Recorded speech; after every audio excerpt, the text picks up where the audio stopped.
The following video explains why Earth's shape, when viewed from space, will show a visible curvature.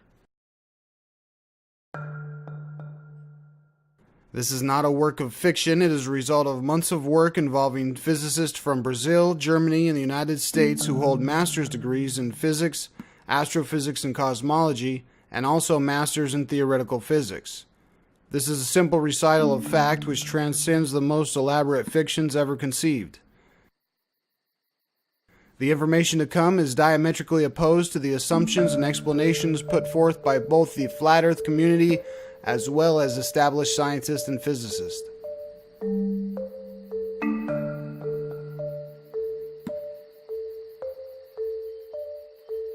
Although the majority will be pleased to label us crackpots, flatheads, idiots, and fools, it was the fool who threw black dirt into an open wood fire, and through such foolishness established the value and purpose of coal.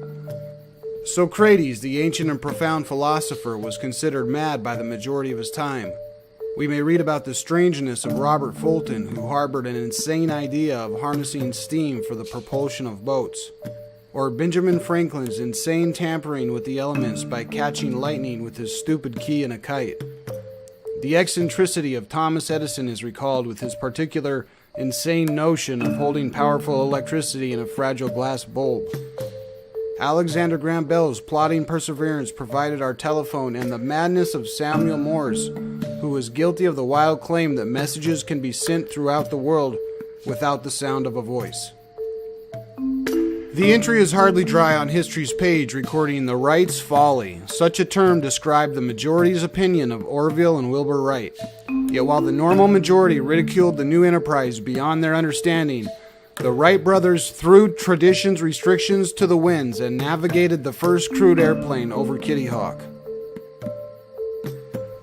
The new and unknown is always fearful to the majority. The fears attending to normal pursuits within an established social pattern may be dispelled by one means or another, but the fear of that which is new and unknown, and which is beyond the conditions of the ordered pattern, must disturb the conforming majority. Human nature demands that beliefs acquired must be cherished and protected, be they ever so incomplete and faulty. My truth is the truth, so say we all. Thus, like a porcupine projecting its quills and sensing possible danger, the majority become automized to throw against the new and unknown the oral quills of skepticism, cynicism, and ridicule, without even hearing the value inherent in the new. They fear that the new might encroach upon or upset cherished beliefs.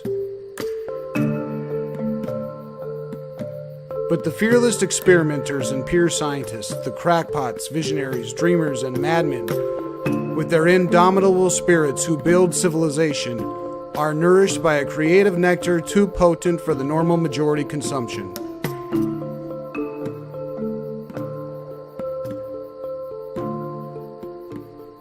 The common theory as put forth by NASA is that Earth's visible curvature, as seen from space, is the actual curvature of the Earth, thus proving that the Earth is a sphere. And if you can see the curve, then you will know that the Earth is a sphere. So tell me, Neil, is the Earth flat? We have video from space of the rotating spherical Earth. The Earth is round.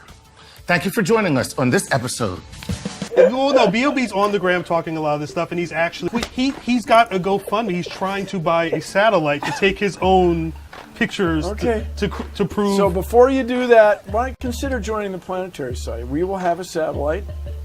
Join the Planetary Society. We will have cameras that will take a picture of the Earth, and you can decide for yourself. Not a conspiracy. Come to Cape Canaveral and see the rocket launch. After all, you can just go to Cape Canaveral and watch a rocket launch and you should be instantly convinced that the Earth is a sphere. Now, both of these men have assumed that there is no visual distortion for the viewer outside of the atmosphere who's looking back down to Earth, which is not only a physics fallacy but also a violation of Newton's third law. For every action, there is an equal and opposite reaction. This will be explained thoroughly in the video. Most flat Earth theorists will say that every photo and video from space is taken with the fisheye lens, and that the barrel distortion of the fisheye lens creates the curvature seen. This assumption means that the curvature is only seen in photos and videos, but would not be seen with the naked human eye. Additionally, this assumes that if a regular camera without a fisheye lens was used in space, that you would see a perfectly flat horizon. So we can see that Neil deGrasse Tyson, Bill Nye, and most flat Earth theorists all agree that there is no visual distortion for the viewer who's outside of the atmosphere, who's looking back down to Earth. Now again, this is a physics fallacy, and we'll come back to explain this in detail. But first, let's look at a history of stratospheric photographs to immediately debunk both of the previously mentioned theories. Humans and cameras did not reach the stratosphere until 1931, when Auguste Piccard became the first man to reach an altitude of 51,775 feet. Looking through his porthole, he reported seeing a flat disc with an upturned edge. A downturned edge looks like this, and an upturned edge looks like this. Given that Piccard's porthole was pointing approximately 45 degrees above the horizon line, we now understand why he reported seeing an upturned edge. Now we know why we find Piccard studying the physics of light traveling through a prism after his historic balloon journey, and in this video we'll also perform experiments with prisms.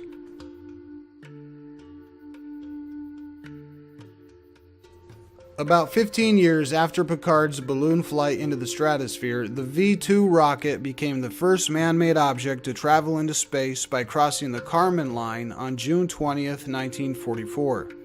Just a side note, the Kármán line, or the edge of space, lies at an altitude of 62 miles, which is still in the atmosphere, the thermosphere specifically. And to truly leave Earth's atmosphere, you would need to travel another 6,138 miles, where the exosphere merges into the solar wind. But the V-2 rocket did reach altitudes up to 100 miles, and the US had captured enough V-2 hardware and personnel from the Nazis to build approximately 80 of these missiles. Therefore, 80 experiments were performed between 1946 and 1951, and as a result, the first photos of Earth from 40, 70, and 101 miles altitude were taken. The photos were released, and the distance to the horizon at an altitude of 70 miles was only about 350 miles. This would mean Earth's radius is only around 2,000 miles, and this is a serious problem. This has been discussed in further detail in my V-2 rockets exposed video found here on my channel. But the curvature seen is an optical illusion caused by the atmosphere, and will be explained in this video. The photos do show a curve, and this is expected because the first pictures were taken straight down, and subsequent photos were taken at more and more oblique angles. All of the photos were taken with the camera pointing below the horizon line, thus the downturned edge. Remember, Piccard's porthole in the view of Earth was aiming up and above the horizon, and therefore the upturned edge. So the V-2 rocket photographs showed that the Earth's horizon is convex or downturned, and it's known that the camera was pointing down and below the horizon line. Next, let's look at the video from the 1964 NASA balloon. In this video, the Earth's horizon can be seen first as concave or upturned, and as the camera rotates back down towards Earth, we will then see the round or convex horizon. At the beginning, the camera was pointing above the horizon line, and later in the shot, the camera has rotated so it's pointing below the horizon line. This video shows both a concave and convex horizon without a fisheye lens. Moving forward to the Apollo missions, the cameras which took photographs of Earth used RCU camera brackets, which did not allow the camera to rotate along its x-axis. They were locked into place, as almost all NASA cameras are.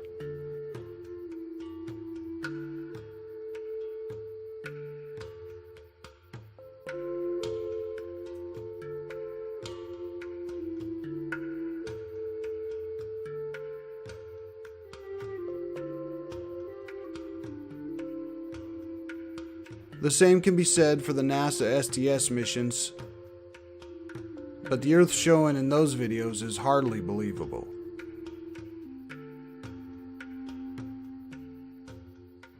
Moving forward to NASA's current work with SpaceX and the GoPros being used, we can see the effect clearly. Earth's horizon will begin with an upturned edge, then it will be flat, then it will have a downturned edge. And once again it will go flat, and now an upturned edge. This is also seen in the Red Bull Stratos skydive from space. All I can see.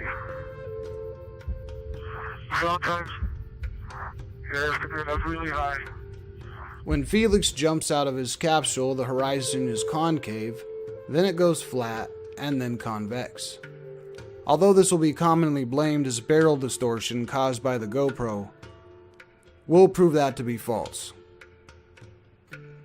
Let's look at the U-2 spy plane video, in which we can see that a non-fisheye camera is being used.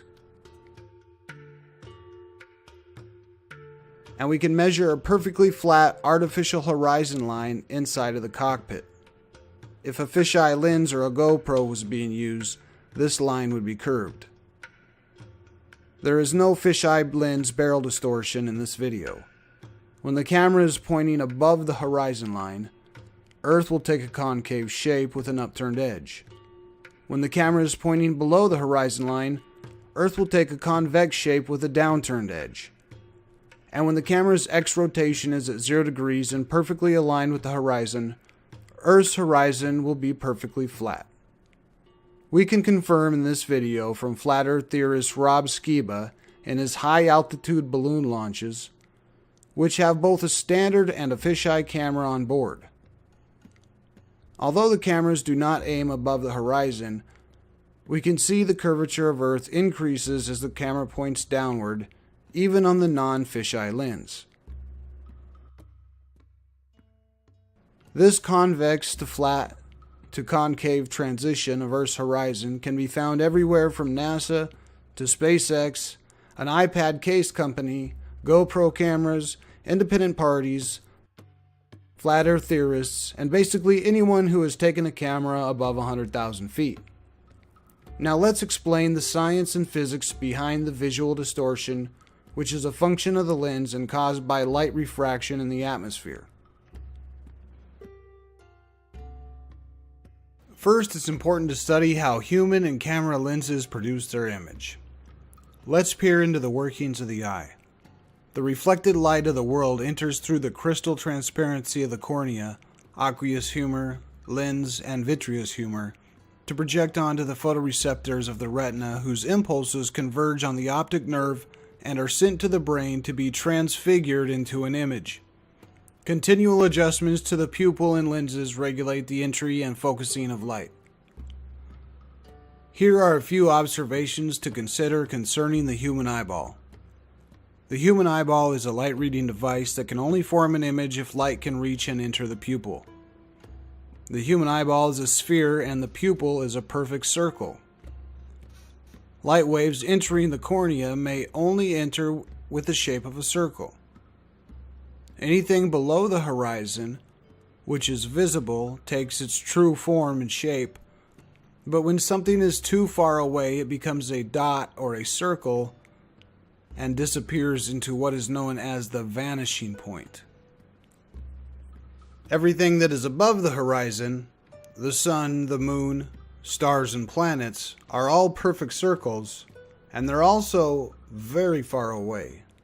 In fact, if they were on the surface of the Earth, they would be so far away that they would have disappeared into a circle known as the vanishing point.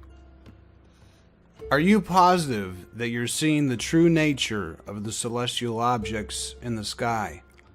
Or is there some illusion from your fallacious light-reading eyeball?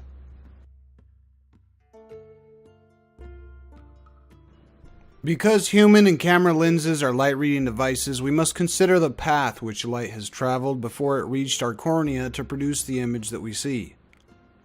The refraction of light can create many different interesting optical illusions.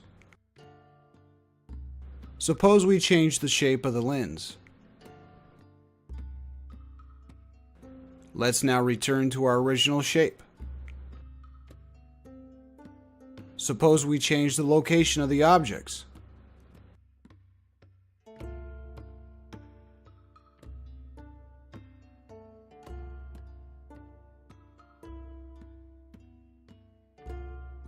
The image can be either right side up, or it can be inverted upside down.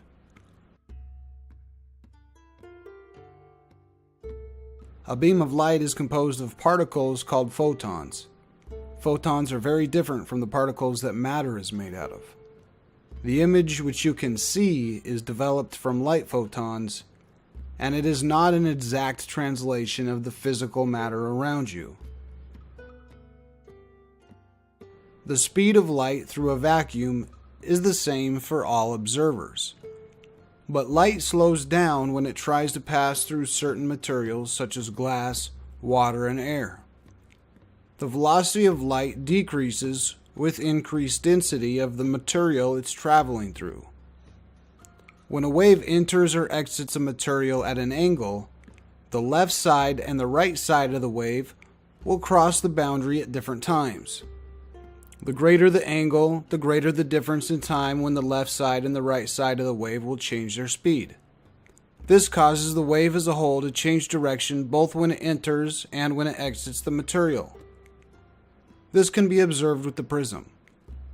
Light traveling straight through the prism will continue in a straight line.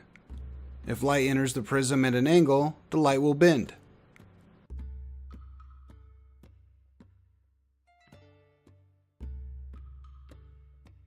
The angle that light is traveling in relation to the media is called the angle of incidence. The greater the angle, the greater the bend. The refractive index of a medium is a number to specify how fast light will travel through it.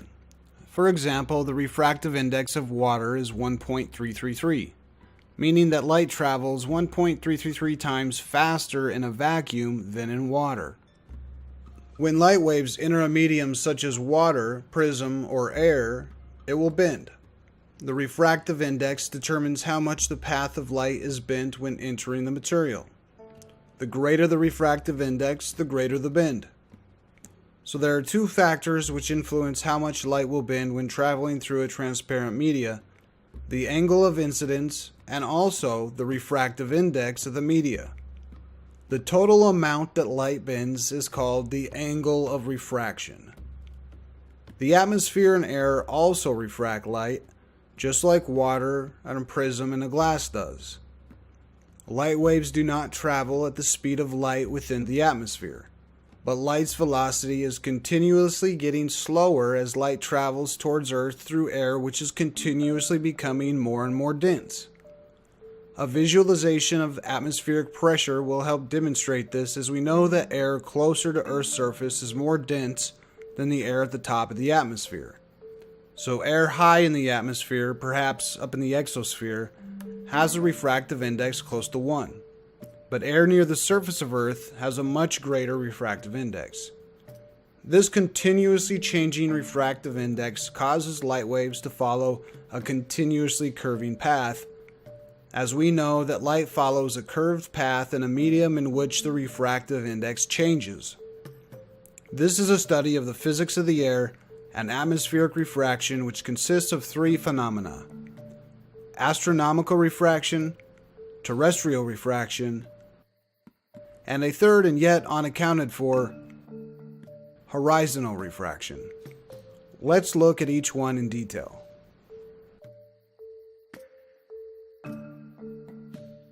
First, we'll consider a viewer on the surface of the Earth who's looking up into the sky at a celestial object, any star or planet, typically the sun. Because light must pass through the atmosphere and is continuously bent, astronomical objects appear higher in the sky than they are in reality. This is called astronomical refraction. When navigating at sea with only a chronometer and sextant, you can determine an accurate longitude and latitude by taking a sighting exactly at noon when the sun is directly overhead. The only time there is no visual distortion is when the sun is directly overhead at high noon, or your zenith. When the sun is at your zenith, the angle of incidence is 0 degrees, and that's why there's no visual distortion. The light from the sun is entering the atmosphere at an exact 90-degree angle to the atmosphere's normal plane. As the sun moves away from your zenith, the angle of incidence is increasing, and thus the amount that light bends will also increase. You can replicate the effect of astronomical refraction by looking at a specific marker on the ceiling, and view the same marker by looking through the bottom of a prism.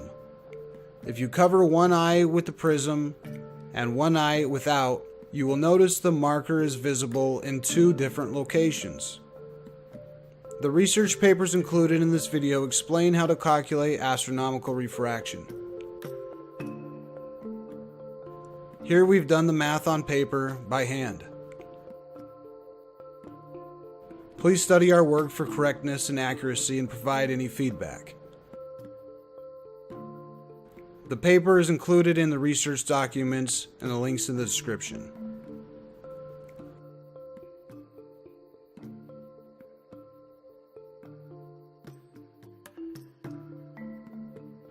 Next, we'll consider a viewer on the surface of the Earth who's looking into the distance at a terrestrial object, such as mountains in the distance or the visible horizon line. Another good example of this is when you're looking at a ship at sea and it's disappearing into the distance. The curving of light rays is not confined to those that come from some celestial object, but also applies to those that pass between any 2 points within the atmosphere.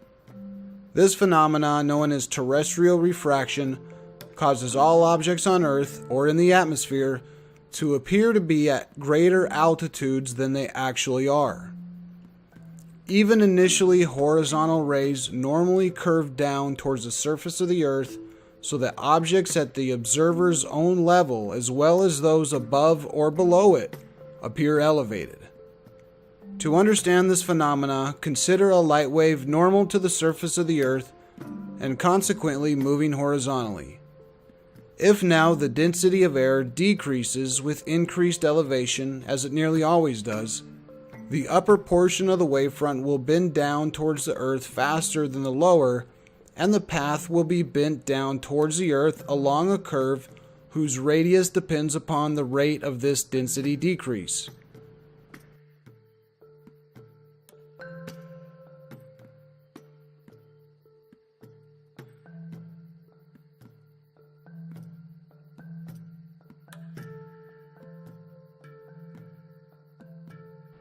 In this video from Skunk Bay, it's easy to see the effect of terrestrial refraction.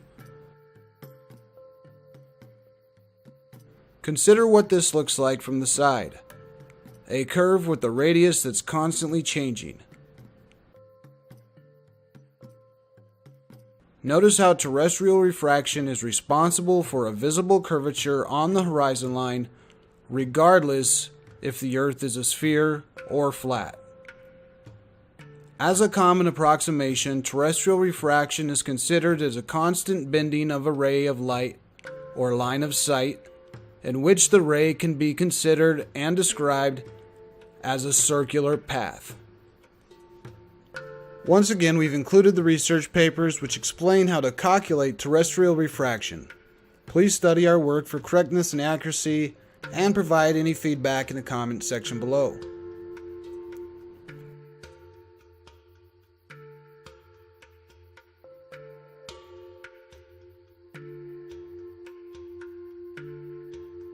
Let's now consider Newton's third law. For every action, there is an equal and opposite reaction. Considering there is strong visual distortion for the viewer on the surface of the Earth who's looking out through the atmosphere, and complicated mathematics are required to correct the distortion, what math formulas are then used to correct the visual distortion for the viewer who is outside of the atmosphere and looking back down to Earth. Wikipedia does not discuss this phenomena. Astronomical and terrestrial refraction are both instances where the viewer is on the surface of the Earth. Physicists do not discuss the phenomena. It's as if they assume that there's absolutely no visual distortion for the viewer outside of the atmosphere, which is a complete physics fallacy. Now, every time you've heard someone say, "The Earth is a sphere, haven't you seen pictures from space or from the ISS?" you can be sure they're assuming there is absolutely no visual distortion for the viewer in space. They certainly have never considered that mathematical formula must be applied to fix the distortion in the image they're referring to. So I'll ask you, the viewer, a question.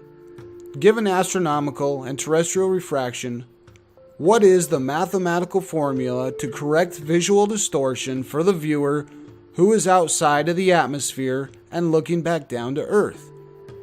What effect does this have on the horizon line? If you have a serious answer, please comment below. Our research has led to a single truth. The horizon of Earth, when viewed from space, will suffer from visual distortion. The actual horizon and the apparent or visible horizon are not the same. Mathematical formula must be used to correct the distortion caused by the atmosphere so we know the true shape of the horizon line. Remember, there are two factors which influence how much light will bend when traveling through a transparent media. One, the angle of incidence, and two, the refractive index of the media. What is the angle of incidence for the viewer in space looking down to Earth? Their zenith, or high noon, the point where there is no visual distortion, exists directly in front of them. As you deviate away from this point, the angle of incidence is increasing.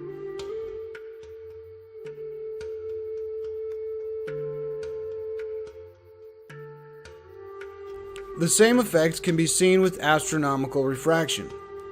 At the viewer's true zenith, or high noon, there is no visual distortion. But the greater you deviate away from this point, the greater the distortion. And once again, you will find the point in the middle of the horizon to be the zenith, and as you deviate away from this point, the angle of incidence is increasing, and thus the image and horizon line is being distorted from its true location and altitude. Here's a diagram to explain angle of incidence. The normal is your zenith. When on Earth, this is the point in the sky directly above the observer, and when you're outside of the atmosphere looking back down to Earth, this is the point directly in front of the observer, the middle of their view. In astronomical refraction, the further a celestial object is located away from your zenith, the more its apparent altitude becomes distorted from its true location. Likewise, in horizontal refraction, the further a point on the horizon is located from your zenith, the more its apparent altitude becomes distorted from its true location. The visual distortion caused by the atmosphere causes the horizon to form a curve, with a specific radius of curvature determined by variables such as the viewer's altitude and the angle of the lens. Here, a 3D simulation shows the effect. A camera icon represents a human or camera lens. The math used for this simulation is included in the documents and is derived directly from the known data concerning atmospheric refraction. The higher up you are in the atmosphere, light must travel through more layers of atmosphere to reach your lens, and thus it will be refracted at a greater amount. This explains why altitude affects the horizon's apparent curvature. You can replicate the effect of horizontal refraction by looking at a perfectly flat line through a prism. I know this line on my ceiling is perfectly flat. However, when viewed through a prism, it takes the same exact shape as Earth from space. Why? Again, it's angle of incidence. The light traveling through the prism directly in front of me is not distorted. It travels through in a straight line. But when a wave enters the prism at an angle, to the left or the right side, the wave will cross the boundary of the prism at different times. The greater the angle, the greater the difference in time when the left and the right side of the wave will change their speed. This causes the wave as a whole to change direction both when it enters the prism and when it exits. The further away you are from your zenith, the more the light is bent and the more the apparent altitude of the ceiling is distorted. To use a 1-inch prism which has a high refractive index, or hundreds of miles of Earth's atmosphere which has a low refractive index, is synonymous. In both cases, the same exact visual distortion will be seen due to light, refraction, and angle of incidence. The other major factor which affects the visible curvature is the angle of the lens in relation to the horizon line being viewed. Depending on the angle of the lens's x-axis, the horizon may be seen as concave, flat, or convex. In a traditional photo of Earth from space, the camera being tilted downwards towards Earth, you would absolutely see a convex-shaped horizon line. However, it's also possible to see a flat horizon line and also a concave horizon line. Now it's easy to understand why the horizon was reported as an upturned edge by Auguste Piccard in 1931. It's clear why Felix seen a concave, flat, and convex horizon even without a GoPro's barrel distortion. I wish to see what I can see. It also clarifies why the U-2 spy plane video at 80,000 feet witnessed a concave, flat, and convex horizon using a camera which has absolutely no barrel distortion and is rendering the image as the human eye would see it. So to the aviator who has been to 80,000 or 100,000 feet and says, "I've seen the curve," I absolutely believe you. Did you notice how the curvature changes with altitude and angle? Or did you spend most of the time looking down towards Earth and thus seeing a downturned edge? And from this height, 67,500 feet,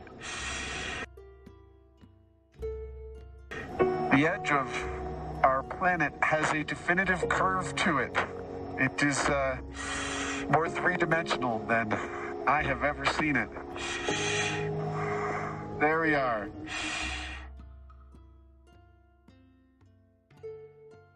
Did you subconsciously ignore the optical illusion you were seeing, which is caused by light bending, and just accept it at face value? The Earth is a sphere, because you went up and seen it? I doubt these questions have been seriously contemplated, even by NASA personnel.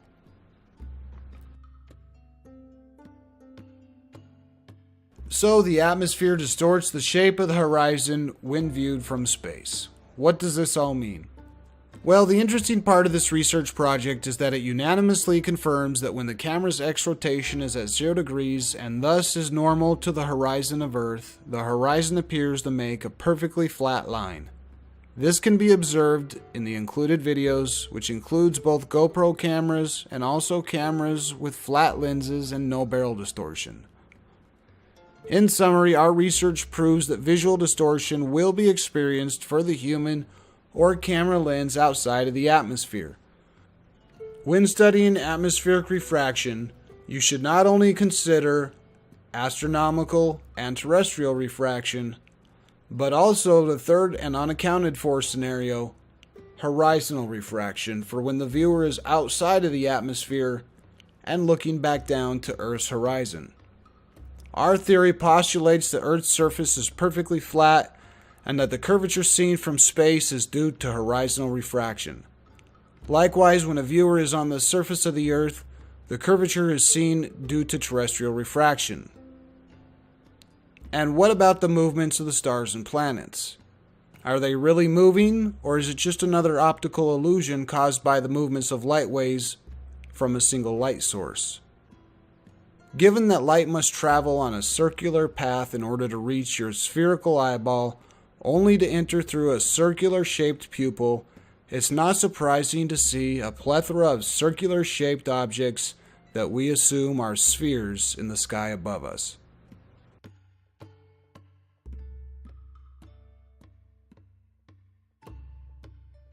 If you have any questions or comments about this topic, please type or ask in the comments below. The documentation and research papers can be downloaded from the link in the description. You are allowed to download, share, repost, upload this video, and use it in any way you want to. And there is an exciting new video coming soon, so subscribe if you don't want to miss any of the madness. Thanks for watching.